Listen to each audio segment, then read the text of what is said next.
Hello, everyone. Welcome to today's lecture on one of the most significant and complex conflicts in modern Chinese history, the Chinese Civil War, which spanned from 1927 to 1950.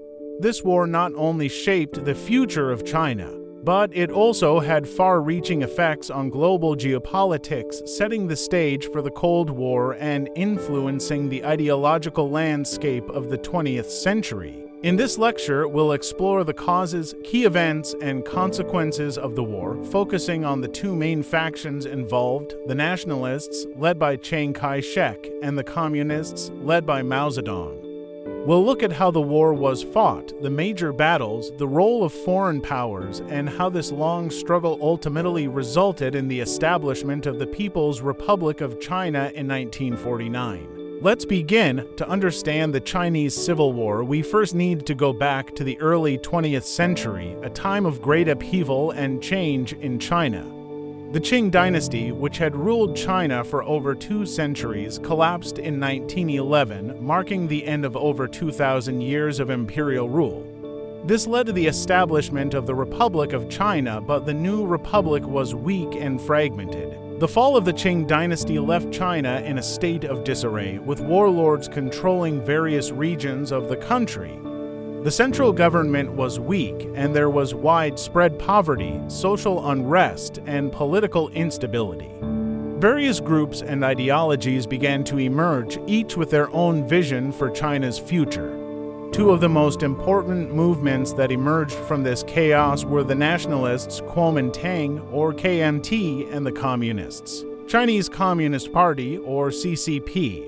The Nationalists, initially led by Sun Yat-sen, aimed to unify China under a republican government and modernize the country. They were initially supported by many Chinese intellectuals and reformists, but their power was limited by the warlords and foreign influence in the country. Meanwhile, the Chinese Communist Party was founded in 1921, inspired by the success of the Bolshevik Revolution in Russia. The Communists, led by figures like Mao Zedong, sought to overthrow the nationalist government and establish a socialist state in China, largely based on Marxist-Leninist principles.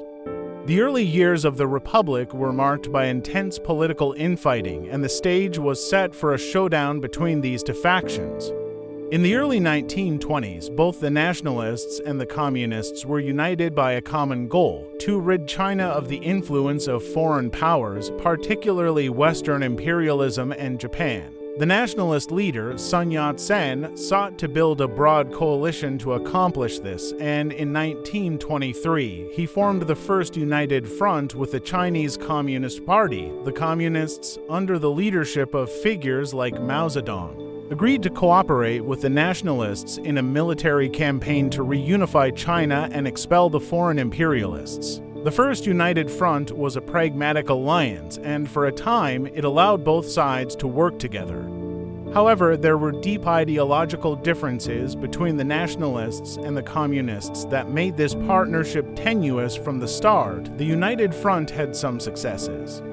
In 1926, Chiang Kai-shek, a rising leader in the KMT, led the Northern Expedition, a military campaign to unify China by defeating the warlords who controlled much of the country. The campaign was successful, and by 1927, Chiang and the KMT had gained control of most of China. However, in 1927, the uneasy alliance between the KMT and the CCP broke down. Chiang Kai-shek, now the leader of the KMT, grew increasingly hostile to the Communists, believing that their revolutionary ideas posed a threat to the nationalist government. In April 1927, Chiang launched a purge of Communist sympathizers in the city of Shanghai, killing thousands. This event marked the beginning of a long period of open hostility between the KMT and the CCP. Following the purge, the Nationalists and Communists became bitter enemies.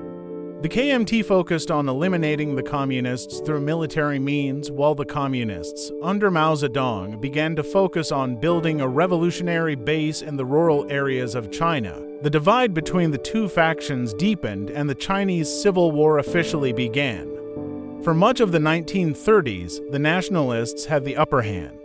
The KMT controlled the major cities, including the capital, Nanjing, and had a more modern, better-equipped military. However, the Communists, while outnumbered and under-equipped, began to build support in the countryside. This was due in part to their ability to connect with the rural peasants who were suffering under the oppression of warlords and landlords. Mao Zedong emerged as the key leader of the CCP during this time. Mao's emphasis on rural revolution and the mobilization of peasants became the central tenets of communist strategy. His ideas would later be codified in what became known as Maoism, which had a major influence on revolutionary movements around the world. One of the most significant events in this period was the Long March, which took place between 1934 and 1935. The Long March was a retreat by the communist forces, who were surrounded by KMT forces in southern China. Over the course of more than a year, the Communists traveled over 6,000 miles, facing starvation, disease, and constant attacks.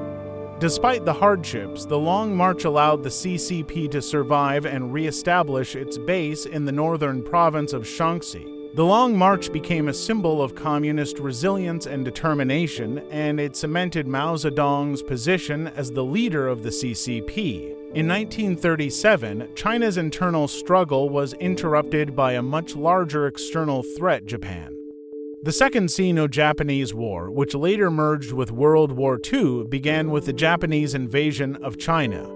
The KMT, under Chiang Kai-shek, took the lead in resisting the Japanese, but the Communists also engaged in guerrilla warfare against the Japanese invaders. During this time, the Nationalists and Communists formed a second united front, at least in name, to resist the Japanese. However, despite the temporary cooperation, both sides were deeply distrustful of each other, and the war against Japan did little to ease tensions between them. The Communists used the war as an opportunity to expand their influence in rural areas, while the Nationalists focused on defending the cities. The Second Sino-Japanese War was devastating for China. Millions of Chinese civilians died, and the country's infrastructure was badly damaged. After Japan's defeat in 1945, both the Nationalists and Communists turned their attention back to the Chinese Civil War. After World War II ended, the Chinese Civil War resumed with renewed intensity.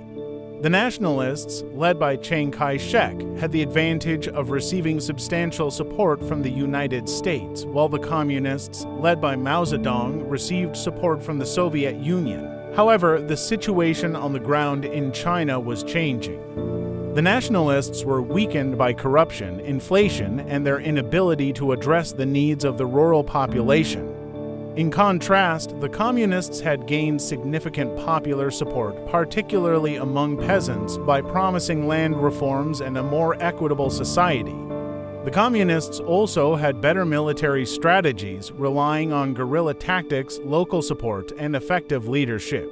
Under Mao's leadership, the CCP was able to gain control of large swaths of territory in the north and eventually launch successful offensives against nationalist forces.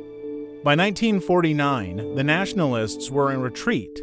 Chiang Kai-shek and his government fled to Taiwan, where they continued to claim legitimacy as the government of all China. On October 1, 1949, Mao Zedong declared the establishment of the People's Republic of China, marking the end of the Chinese Civil War. The victory of the Communists in the Chinese Civil War had profound consequences for China and the world. The establishment of the People's Republic of China marked the beginning of communist rule in China, which continues to this day.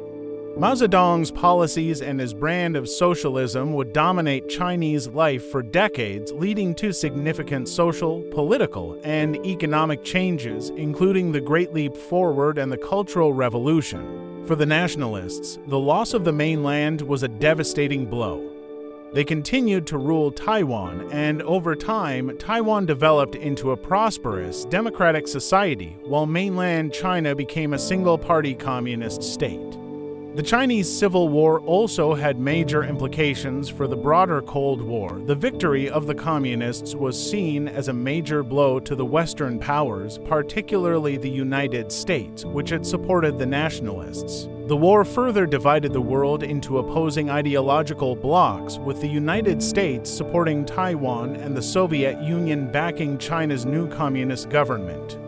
The Chinese Civil War was a transformative event that reshaped China's future.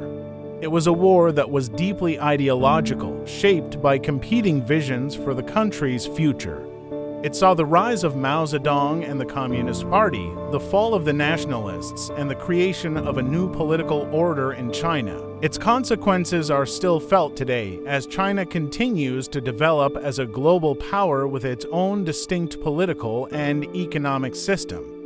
Thank you for joining me for this lecture on the Chinese Civil War. If you have any questions or would like to discuss any points further, feel free to leave a comment below. Don't forget to like and subscribe for more history lectures.